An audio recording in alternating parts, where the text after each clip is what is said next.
Pronto. Ah, então, pessoal, vamos.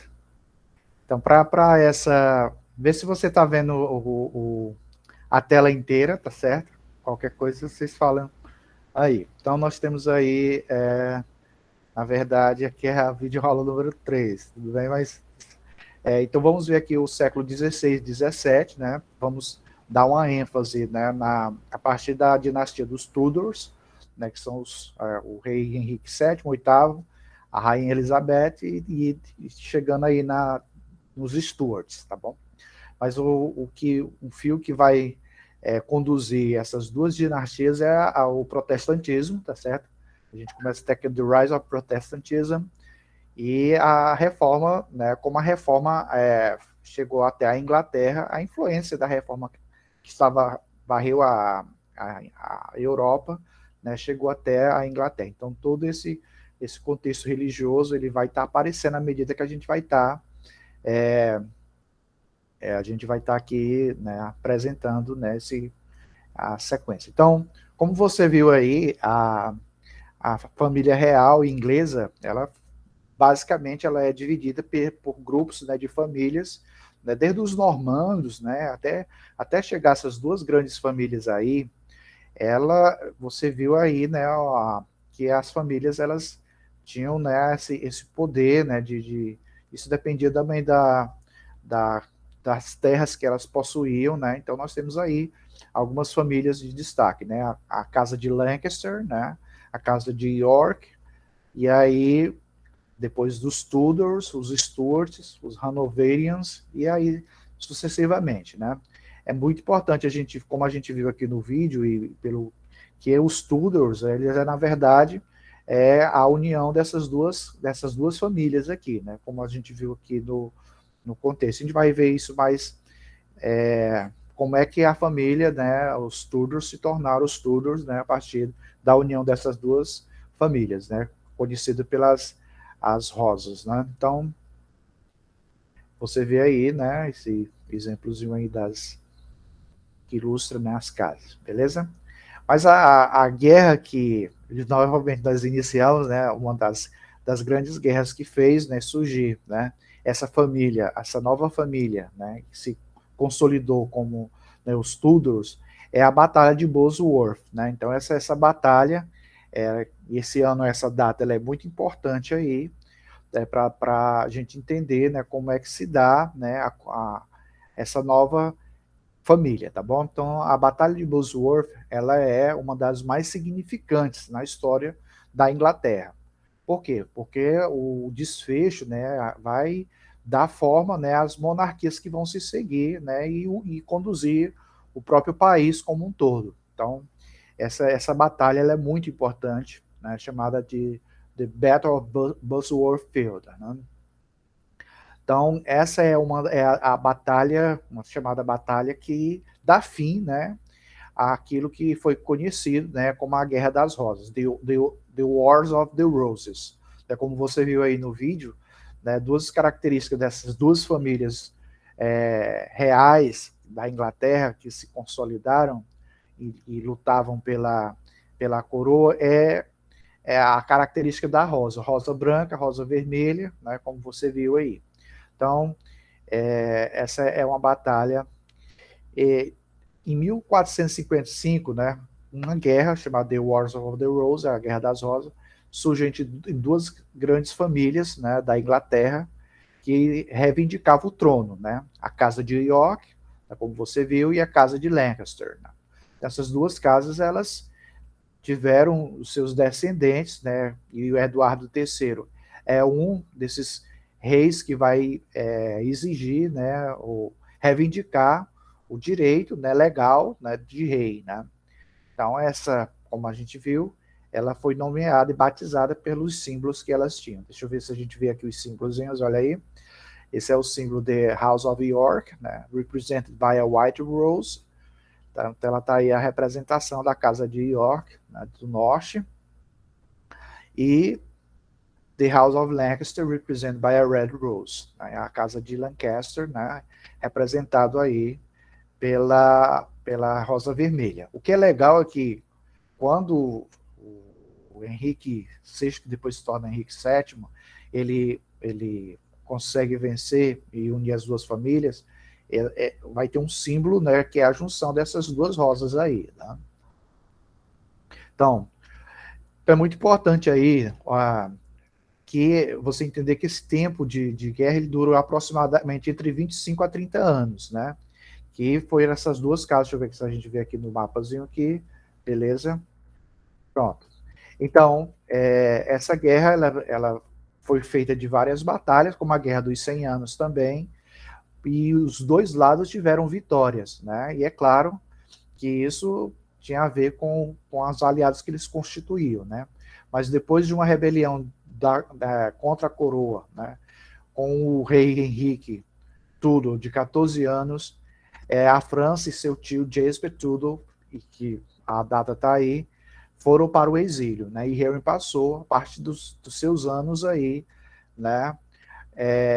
Acreditando que a casa de York era a casa segura para o trono, né? E ele passou o resto dos seus anos em exílio, da sua vida em exílio.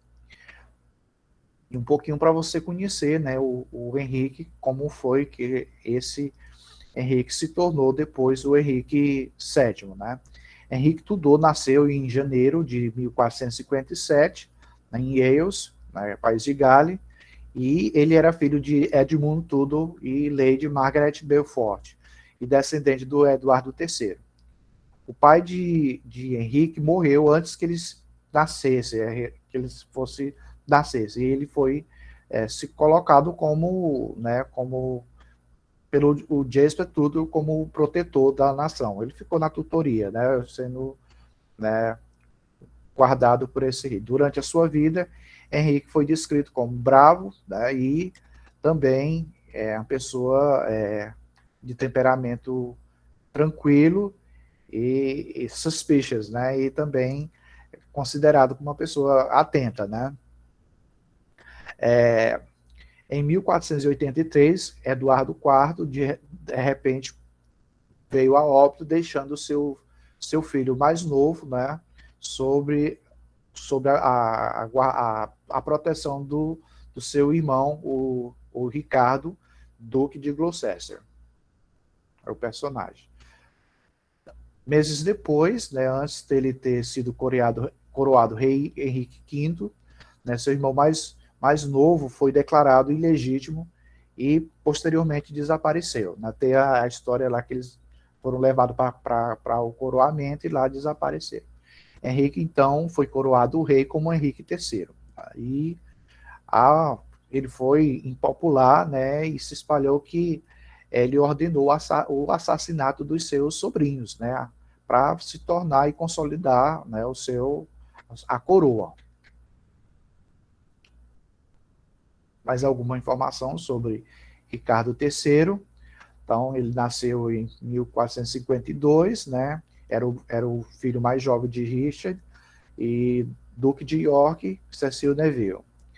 Quando seu irmão Eduardo foi coroado rei, né, Ricardo foi feito Duque de Gloucester, em 1452. E ele casou com Anne Neville, daughter of Warwick. Ricardo se tornou, né, foi descrito muitas formas diferentes, com várias fontes, né. Shakespeare também descreve ele, né, trouxe isso para mostrando as suas opiniões, né. E alguns dizem que Ricardo, de bom coração, era corajoso e era um bom governante. No entanto, outras fontes vêm dizer que na literatura que ele era malvado, né, e não era carismático.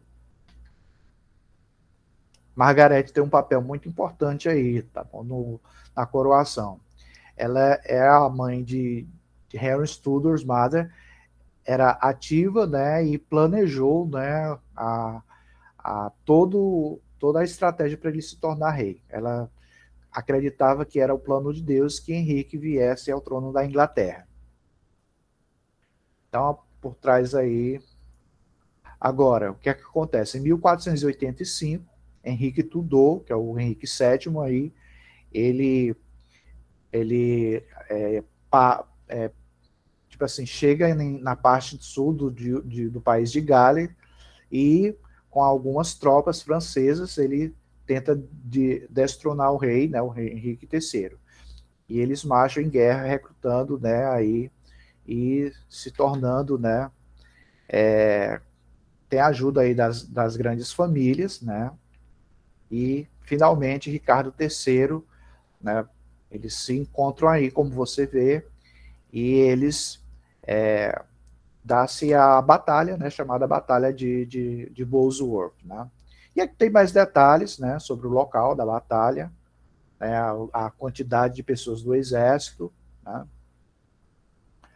e aí a batalha, o campo de batalha, em 14 de agosto de 1485, tá? E aí, finalizando, né, o Henrique vence, né, essa batalha, né, destronando o Ricardo III e se tornando o primeiro monarca, né, Tudor, esse, a casa, formando assim a casa de Tudor, The House of Tudor, tá bom? Então essa é, depois da morte do rei Ricardo, né, as tropas se renderam e ele se torna, né, o rei vitorioso, colocando fim aí então às duas casas, né, se tornando aí o rei Henrique VII, tá bom? Aí tá aí, você vê aí o aftermath, né, quando as duas casas se tornam, né, uma única casa pelo casamento dele, né, com Elizabeth de York, e aí a rosa, que você vê agora, a mistura aí né, das duas rosas, a vermelha com a branca, se torna esse exemplo aí, né, como você vê aí. Pronto, aí, deixa eu ver, a casa de Lancaster, casa de York, e aí, pronto. E aí começa a grande dinastia, né, os Tudors, né, que se consolidam. Tá aí, The Tudor Rose, a rosa de Tudor, tá bom? Então, esse é um pouquinho aí da importância, né, dessa família que agora começa a governar a Inglaterra, né, a partir de 1485 e vai, os Tudor vão até 1603 aí, um período bem grande de governo, tá bom? Então você vê aí o Henrique VII, né, que vence aí na Batalha de Bosworth, depois vem Eduardo VI, Mary, né, aí vem Henrique VIII, né, esse daqui que é importante para nós aqui no estudo, e de Henrique VIII veio Elizabeth I, que foi a grande monarca que consolidou a reforma na Inglaterra, tá bom? É um ponto importante aqui, né, que in Tudor times, religion and politics were closely connected. Então, a religião ela teve um ponto muito importante durante, né, a dinastia dos Tudors na Inglaterra. Por quê? Porque era exatamente o período, né, da reforma e você vai ver depois que Henrique VIII, né, ele queria consolidar o poder da família. Ele achou na reforma protestante uma maneira dele consolidar o governo, né, da família, né, da dinastia. Tá bom? Então é muito importante a gente ver que durante a reforma protestante, né, durante o período do estudo, né, a reforma protestante que varria a Europa, né, veio a influenciar, né, os rumos, né, da, da Inglaterra, né, da política da Inglaterra. Né? Então, esse espírito que foi conhecido como protestantismo, né, ele chegou e começou, né, a, a mexer nas crenças, né, e nas práticas, né, da igreja, né, e a igreja veio, né, da Inglaterra, depois veio a ser afetado por isso, vem daí, por esse movimento, né. Bem, antes da gente dar uma continuidade aqui, né, porque aqui ele já vai mostrando diretamente, eu trouxe uma outra sequência sobre, para você conhecer o que foi a reforma na Europa e como ela aconteceu e chegou na Inglaterra, tá bom? Através do Henrique VIII. Deixa eu só dar um stopzinho aqui e eu vou pegar esse outro PowerPoint aqui, tá bom? Eu paro aqui.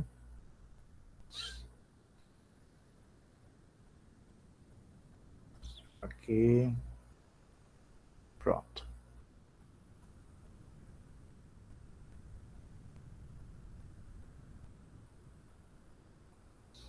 Só que abrir ele aqui na tela inteira.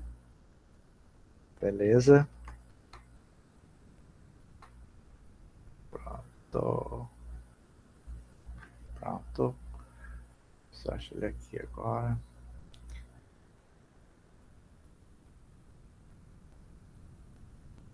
Um minutinho, pessoal. Deu um travou bem aqui.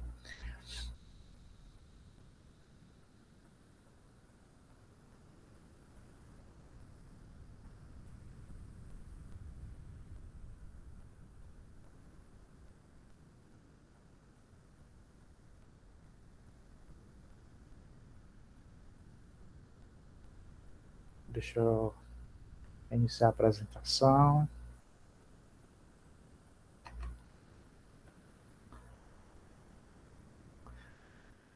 Deu uma travada bem aqui, pessoal, no PowerPoint. Um minutinho.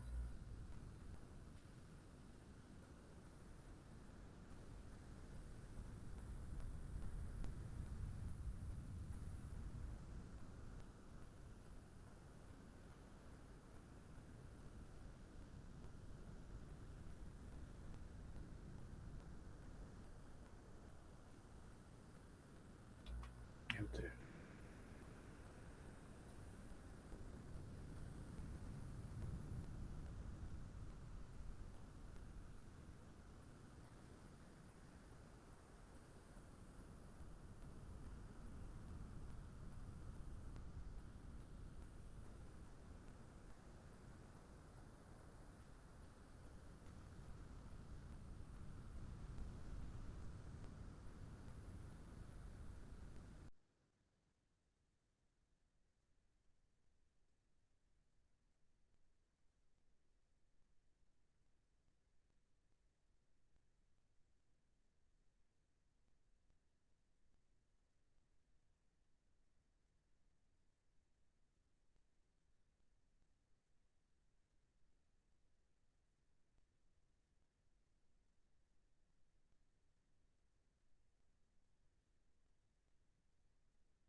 Professor, o senhor está com o microfone mutado, se o senhor estiver falando, tá?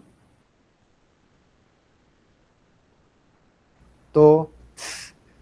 Pronto, oh meu Deus. Prontinho de novo. Beleza. Deixa eu só. De novo. Prontinho, vamos lá.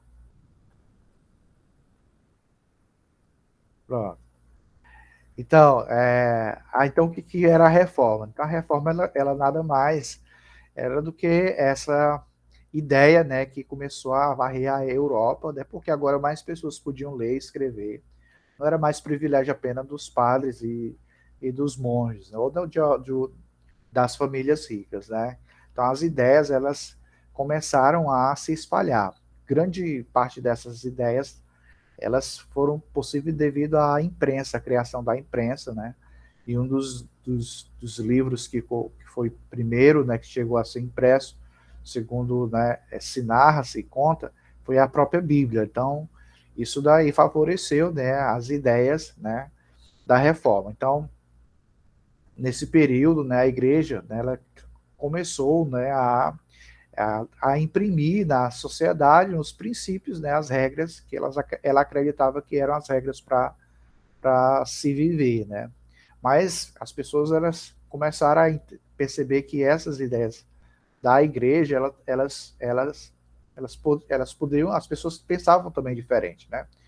E aí a imprensa ela contribuiu para que essas novas ideias, diferentes das ideias estabelecidas para a igreja, começassem a circular, né, através dos livretos, né, então, e aí a igreja começou a ser questionada, né, então essa questionada foi dado-se o nome, né, batizado pelo nome de protestantes, né, porque eles acreditavam que era outra maneira de você, tinha outras maneiras de você, né, conhecer a verdade, diferente daquela que era a igreja acreditava que era só através da igreja que a verdade era a verdade, né? Então isso chamou de reforma, Reformation. Esse termo é um termo, é uma grande importante pessoa nessa história da reforma foi Martin Luther, né? Martin Luther, né, da Alemanha. Ele era um religioso, né?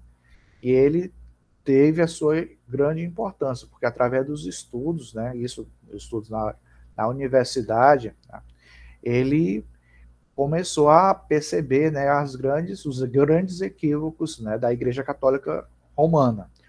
Diga-se, lembra do cisma que houve antes? A igreja já estava consolidada, a Igreja Romana, né? E uma visita que ele faz a Roma, ele fica muito impressionado, né, com tanta riqueza lá e também corrupção, né? Então, isso fez com que ele começasse a questionar e dizer que os ensinos da igreja era diferente daquilo que ele encontrava na Bíblia, né? Mas algo que chamou muita atenção foi as vendas das relíquias, né? Por quê? Porque até então, né, a igreja estava precisando de levantar fundos e as relíquias, as vendas de indulgências, né, que era o perdão dos pecados, foi algo que chamou muita atenção de Martin Luther King. E ele achou isso aí algo muito ofensivo, né? E aí ele cria o seu tratado chamado de 95, né? Afirmações, né? E era o sinal de que algo estava errado na igreja, né? Então ele fez essas 95 teses, né? Que são pontos, né? Que contraria os ensinos da igreja, né? E ele fez isso, fixou elas na porta de Wittenberg, da igreja de Wittenberg, né? E, e aí foi o início, né, da reforma. Então as pessoas começaram a ouvir a palavra de Deus através de Martin Luther King e elas começaram a seguir os ensinamentos, né? E é claro, isso chegou aos ouvidos, né, da igreja e ele foi logo depois foi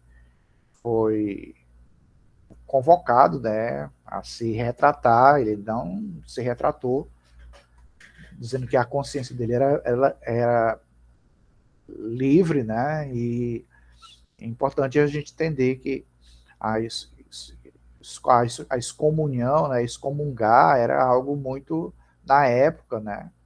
A igreja tinha esse poder, né? Ela dizia que a pessoa que recebia a excomunhão, ela não tinha mais nem uma ligação com Deus, né? Então, ele foi excomungado aí, né? Mas ele continuou com os seus ensinos e muitos seguidores.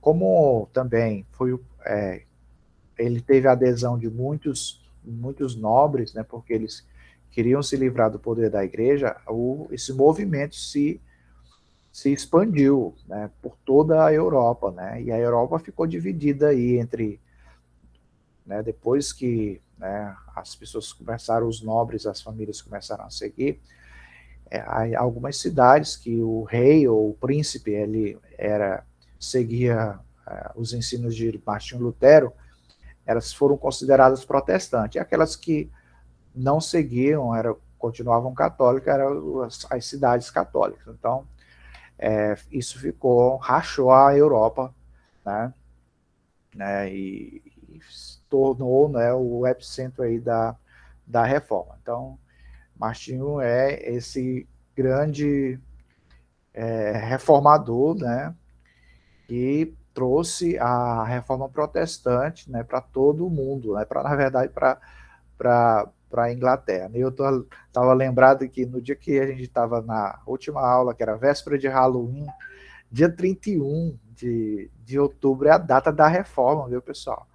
É uma data significativa, e já tem mais de 500 anos aí da reforma, mas um dos grandes feitos da reforma era, e isso caracterizou mesmo, era a tradução da Bíblia, né? A Bíblia chegar na linguagem das pessoas, na língua, no idioma das pessoas. Então, esse foi o grande feito, né?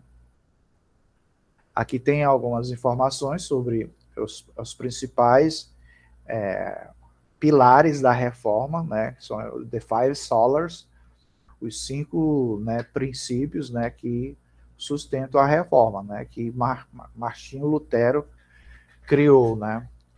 Isso são também os pilares da Igreja Luterana, que é a igreja né, fundada, né, por Martinho Lutero, né? O primeiro é o Soli Deo Gloria, que é o glória somente a Deus, a Escritura somente a Escritura, somente Cristo, somente a graça e somente a fé.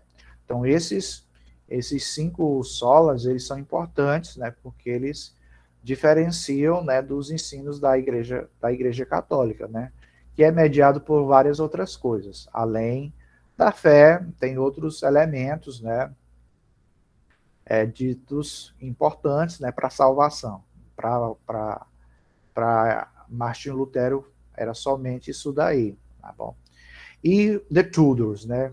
E por que a igreja, os Tudors, né, romperam com a igreja de Roma?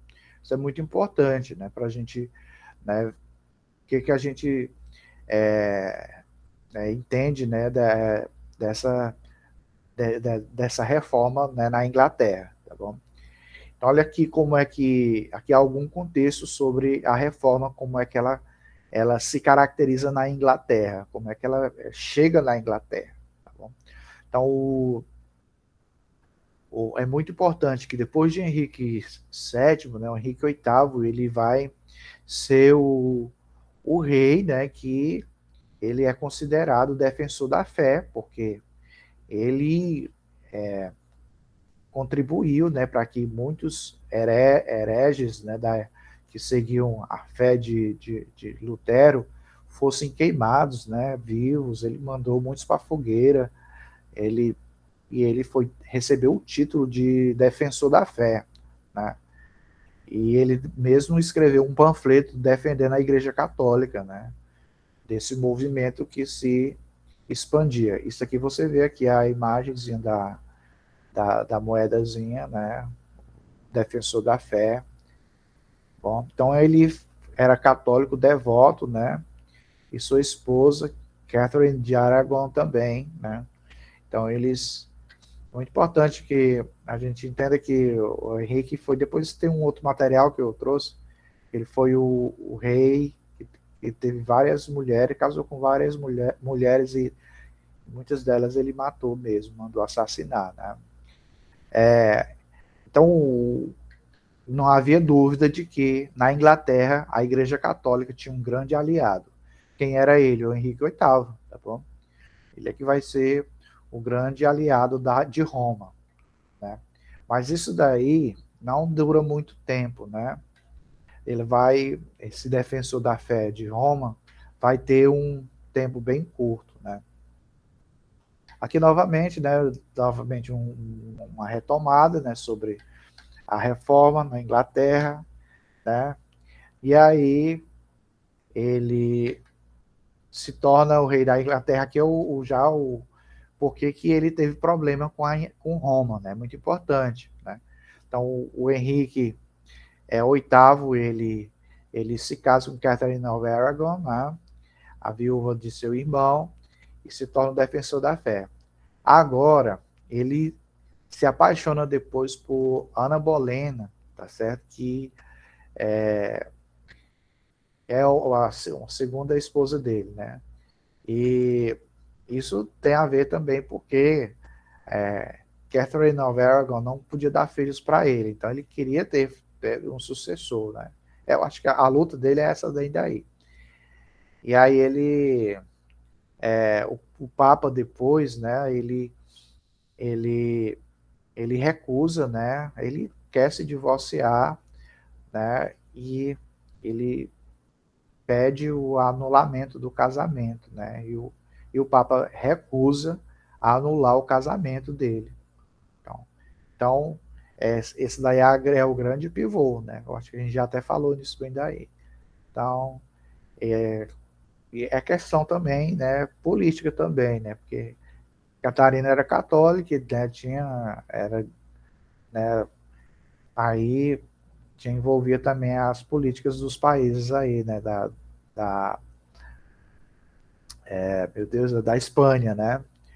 Então, Henrique precisava agora de muito dinheiro, né, para suas guerras com a França, né? O seu antecessor tinha se envolvido com muitas guerras, mas não tinha deixado um trono forte, né, para ele, em termos de fundos, né? Então, ele tinha um grande problema, né? E aí vai aparecendo aí alguma coisa aí. Então, você vê aí, né, a luta, né, do Henrique VIII para... E aí ele rompe com a igreja, né, e isso vai tornar ele, né, ele faz logo um ato, né, para... Deixa eu voltar agora para o nosso PowerPoint. O ato que ele faz é ele se tornar logo o rei, né? Deixa eu só mostrar aqui para vocês aqui, pessoal, deixa eu botar bem aqui. Ele tornasse o chefe da igreja, né? Então ele, deixa eu botar aqui, o primeiro ato dele é ele se tornar o papa da igreja anglicana, né? Que é a igreja que ele, que ele fundou, né? Deixa eu botar aqui para você. Olha aqui, só para você ver um pouquinho da história dele aqui, da Henrique VIII e suas 6 esposas, né? Fala um pouquinho dele. Olha aí, suas 6 esposas aí, tá bom? Catherine of Aragon, a primeira, Catarina de Aragão, aí depois Ana Bolena, Jane Seymour, né? Anne of Clevers, Catherine Howard, Catherine Parr. Então essas aí foram, né, as esposas de Henrique VIII, tá bom? Olha aqui, essa daqui é a primeira esposa dele, né? Quando ela casou com ela, tinha apenas 17, ele tinha 17 anos, ela tinha 23 anos, era princesa francesa, né? E quando Henrique se tornou rei em 1500, ele decidiu Mary Catherine himself, queria casar com ela, né? Então tá aí, a primeira, depois teve o divórcio que não foi permitido, porque a Igreja Católica não queria divorciar ele, né? Recusando. E ele mesmo, quando rompeu, ele fez o próprio divórcio, né? Um outro foi ele se divorciar totalmente, né? Para casar com a sua segunda esposa, a Ana Bolena, tá bom? Então aí, Ana Bolena está aí, né? Mais informações, né? É muito importante, né, que você entenda que a, o desejo do rei era ter um sucessor, né? A Ana Bolena deu a ele a filha, Elizabeth, né? A única que deu a ele um filho, e que depois ele morreu, eu não lembro agora aqui, deixa eu só ver quem foi que deu o filho a ele, foi o amor da vida dele, né? Por isso, porque é o que ele tanto queria, né? Só ver aqui se foi que aqui. Deixa eu ver. Não.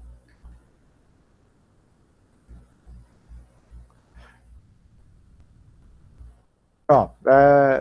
Depois você pode ver qual foi que deu a ele um filho. Eu não achei aqui a informação, mas tá aí as 6 esposas aí de Henrique, né? Se alguém souber essa informação, fala aqui, tá bom? Beleza? Essa informação deve estar. E aí nós vamos agora voltar para o nosso PowerPoint principal, tá bom? Voltando aqui para. Pronto. Beleza aqui. Pronto, onde a gente parou, né? Então, nós vamos ter aí na reforma, só voltando aqui, pronto, era aqui, exatamente, a gente já parou. Então, a reforma protestante, né, ela afetou, né, a igreja na Inglaterra, né, durante o período dos Tudors, né, e isso foi chamado de reforma inglesa, né. Ela é uma reforma diferente da reforma que estava aparecendo na Inglaterra. E alguém se pergunta, mas por que era diferente, né? Basicamente porque eles mantiveram todo o ritual católico, né? E, e eles, né, somente o que diferenciava era que quem era o chefe da igreja era o rei, né? O rei se tornava como se ele fosse o papa mesmo, né? Então esse quadro bem aqui mostra um pouquinho da diferença, né? Como era isso comparando com o protestantismo, né, a reforma na Europa, né? Olha aí, só para você ver. O uso de estátuas e imagens, né? No catolicismo, isso era permitido, era o carro-chefe da igreja, né? Ainda é, né? O uso dos santos, né? A imagem dos santos e tudo. Pois a igreja da Inglaterra também permitia, né? Até hoje você vê ainda muito. Então, é permitido também. Então, não havia muita diferença aqui aí, tá bom? E no protestantismo isso foi totalmente abolido, nata laude, não era permitido. Então, você vê aí a semelhança, né? Era o catolicismo e o anglicanismo.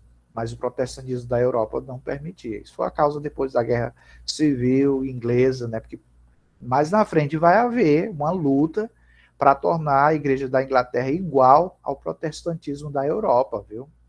É o que vai provocar, né, a Guerra Civil aí.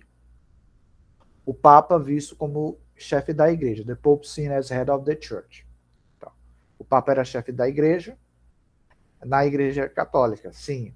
Na Igreja Anglicana, não. E no protestantismo, não. Então, aqui você vê a semelhança, ele se aproximando aqui do protestantismo, né? O que é legal do protestantismo é que as igrejas tinham autonomia, né? Cada igreja era uma entidade e, né, que ela tinha sua autonomia como igreja, né?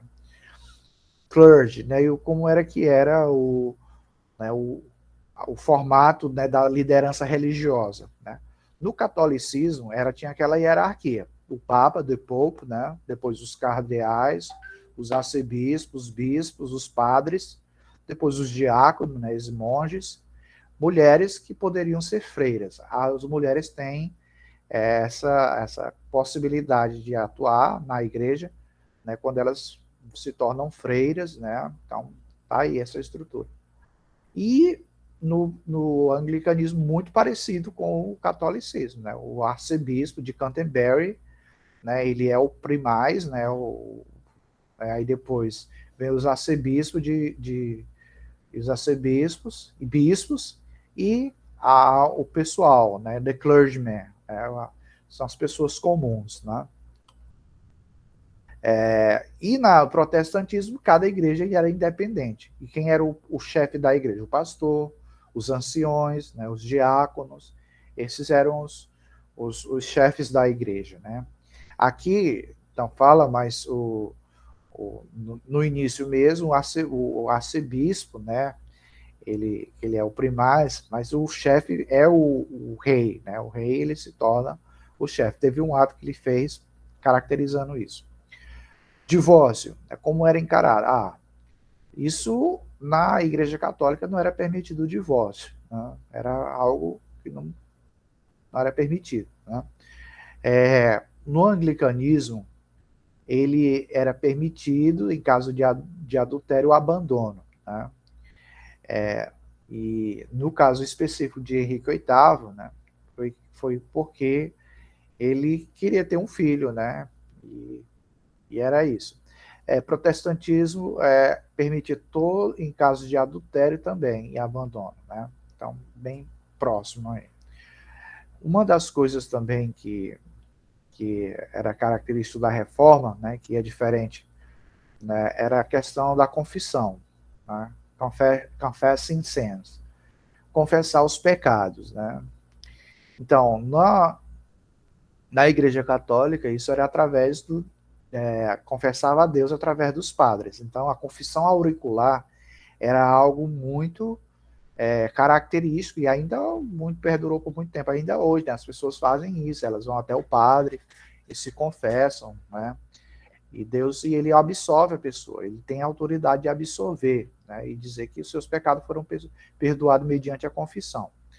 Né? Na igreja anglicana, confessar a Deus através de Cristo, de Jesus, também o protestantismo, muito parecido. Mary e os Saints são também duas coisas que vão diferenciar, né? Por exemplo, Mary, ela é vista como santa e as pessoas podem orar a ela, né, e ela é interventora, né? Seria prayed to, ela intervém. No catolicismo, na Igreja da Inglaterra, que era os católicos ingleses chamados, eles também eram chamados de católicos ingleses, viu, pessoal? Ela era vista como humana, sem pecado, né? E no protestantismo ela é vista como um ser humano comum, né? Então isso era algo, né, bem enfatizado, né, nos textos da Reforma, né, sobre esses pontos, né, que caracterizavam e diferenciavam a Reforma protestante da Igreja Católica. Os santos, ele era um grupo especial de pessoas, né, que podiam ser adoradas, né, e podia-se orar a elas, né? Então, o anglicanismo dizia que era um grupo de pessoas cujas vidas deviam ser celebradas, mas não devia se orar a elas, né? E no protestantismo, qualquer pessoa que acredita em Jesus como Salvador é considerado um santo. Olha a ruptura aí total, né, do protestantismo, tá bom? Então, essa é a foto do Henrique VIII, tá certo? Como rei e como chefe da igreja, quando ela se dividiu da Igreja Católica. Então, aí o contexto, né, ele queria se divorciar porque queria ter um herdeiro e a Igreja Católica não permitiu. Mas ele queria também muito dinheiro, né? E ele fez isso, confiscou os mosteiros, né, as igrejas, derrubou muitas delas, né? Porque ele queria, né, levantar refundos, né? Logo depois, né, depois vem Eduardo VI, né, o filho de Harry. Eu queria ver quem era a mãe do R. Deixa eu ver se a gente vê aqui. E depois do Eduardo VI, nós temos Mary, a primeira, que se tornou rainha quando Eduardo morreu bem juvenil, né? E essa daí foi aqui, pessoal, tentou restabelecer o catolicismo na Inglaterra, tá bom? ela é importante por esse aspecto, viu? Mary the First. Ela se tornou, né, a protetora do catolicismo, né, aliás, que estimulou, né, o retorno e tornando a Inglaterra católica novamente, tá certo? Isso foi chamado depois de Counter-Reformation, contra-reforma. Ela foi também conhecida como The Bloody Mary, né? Mary a sanguinária, porque ela torturou e matou os protestantes na Inglaterra. Então, para você ver como foi, né, essa dinastia, os Tudors na Inglaterra. E o pano de fundo sempre foi o religioso, tá bom? Como a gente falou, havia um fio condutor aí, a influência da reforma na Inglaterra, depois a tentativa de restabelecer o catolicismo lá de novo. Isso causou muitas perdas de vidas, né? De pessoas inocentes, mas na época, para eles, estavam morrendo também por uma causa, né? Elizabeth I, né, filha, né, de Henrique VIII, né, ela se torna a rainha mais, pela história, né, a rainha mais querida da Inglaterra. Né? Por quê? Porque ela trouxe de volta, restabeleceu, né, o catolicismo, não, o protestantismo, né, trouxe de volta o protestantismo para a Inglaterra. E era o que muitas famílias, muitos nobres queriam, né? Eles queriam isso de volta. Né? Então ela foi essa rainha, né? Então a primeira coisa que ela fez quando ela assumiu o trono, né? Depois que a irmã dela veio a falecer, foi criar, né, um livro chamado Livro Comum de Oração, que tinha todas as regras, né, da reforma, estava impresso nesse livro. Tá? Então ela foi, né, a rainha protestante, né? Ela não, algumas informações, ela não teve filhos, né? E, e ela era um grande problema para a sucessão aí do trono, né? Porque ela não tinha quem sucedesse, né? Aí vai ter a entrada agora da dinastia dos Stuart, exatamente por causa disso, tá bom? Mas olha aí, por que que Elizabeth foi importante, né, para a Inglaterra, né? Então, Elizabeth I in Religion. Então, ela foi educada como protestante e praticava o protestantismo, né? Yet she kept Catholic symbols such as the crucifix and downplayed the role of sermon, which are considered key Protestant practice. Embora ela conservasse ainda, né, na igreja, né, o uso do crucifixo e, né, alguns símbolos católicos. É claro que, né, essa forma de ruptura total não era algo assim fácil, né? Mas aos poucos né, foram sendo substituídos esses símbolos, né, pelos símbolos protestantes, né?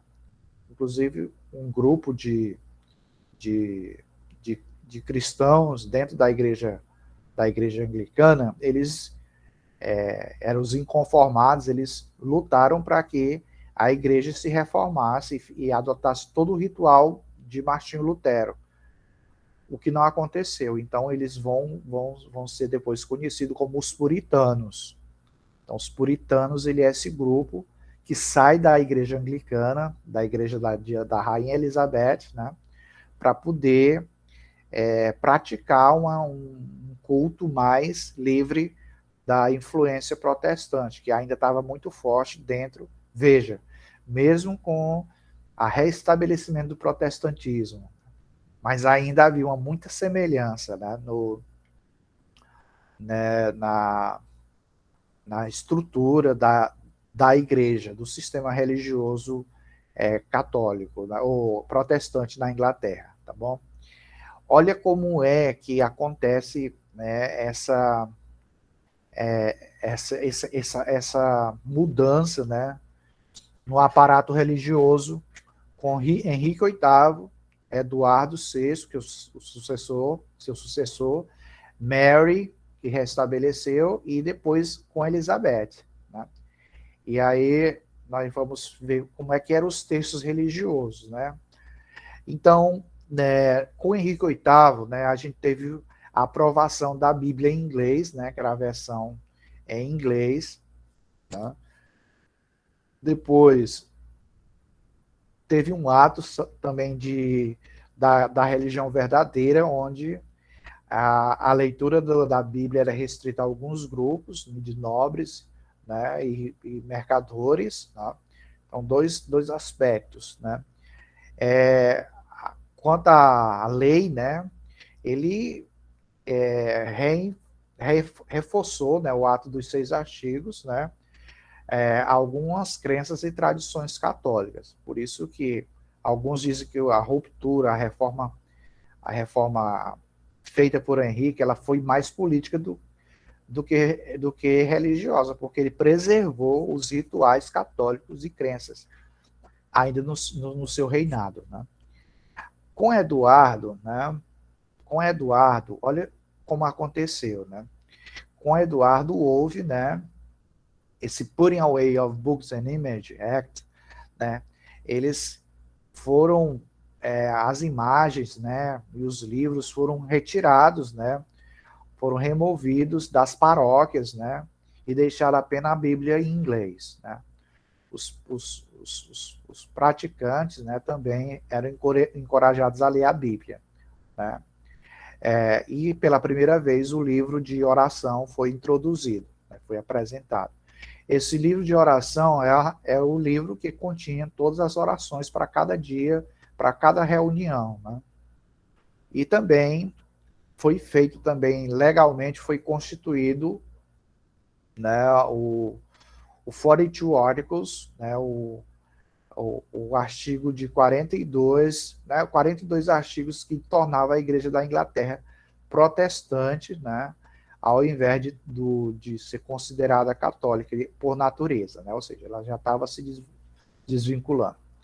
Agora, depois de tudo isso bem daí, né, ela ficando bem parecida com a igreja, as igrejas protestantes da Europa, Mary assume o trono, né, e ela manda, né, banir todos os livros impressos da Bíblia em inglês, né? As Bíblias, né, e os livros de oração, eles poderiam agora ser lidos apenas em latim. Então era um retorno ao catolicismo, bem aí, viu, pessoal?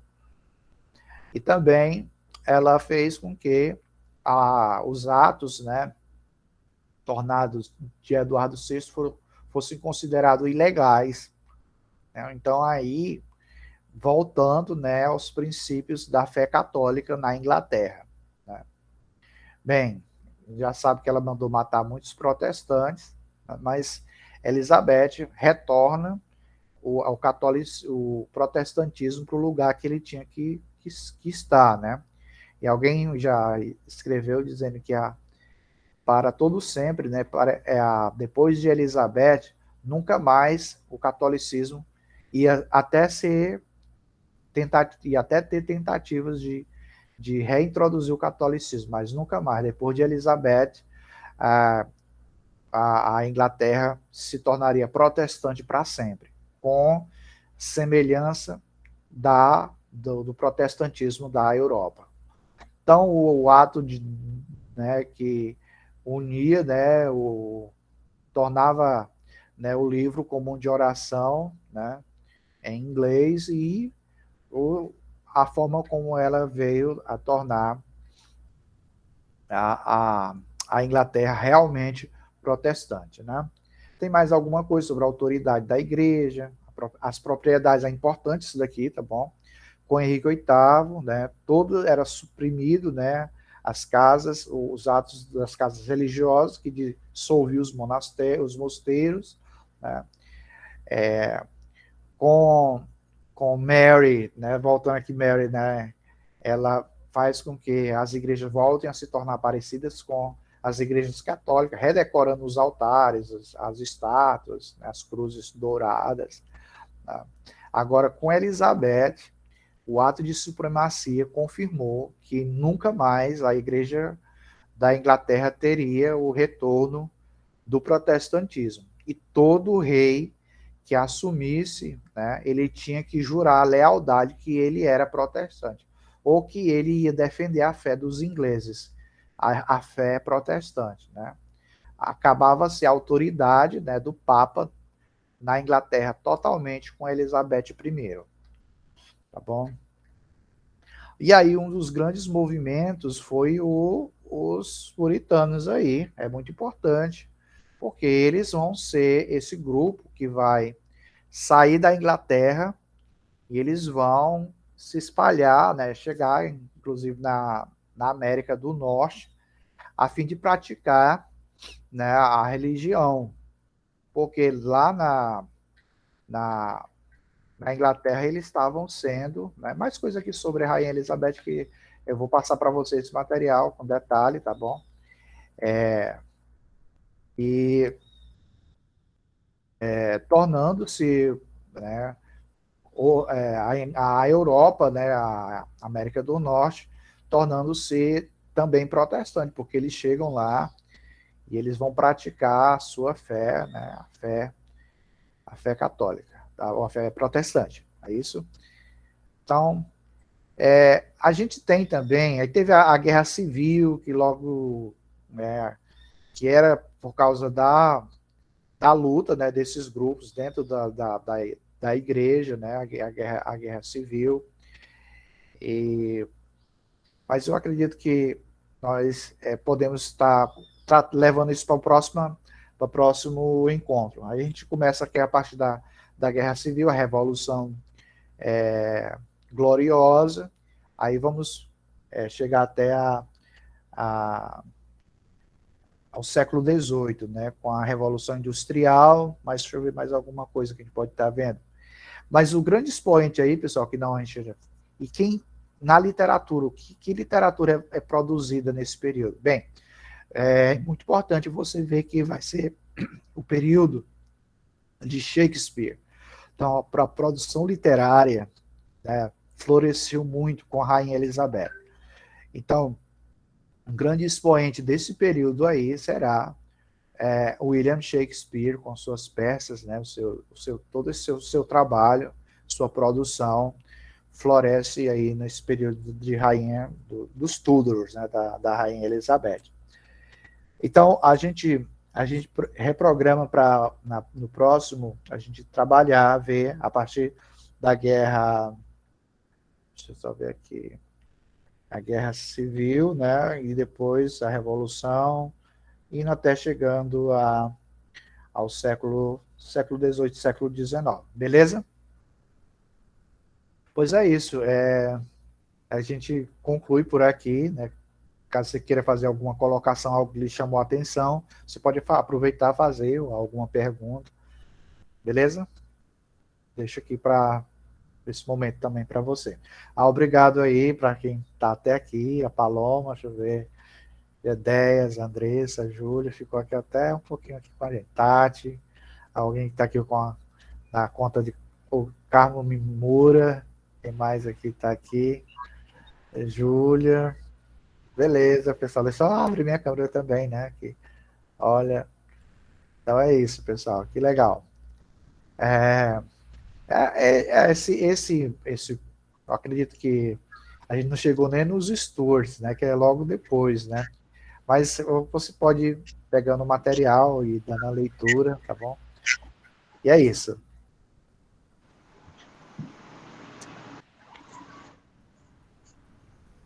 Então, tchau, professor.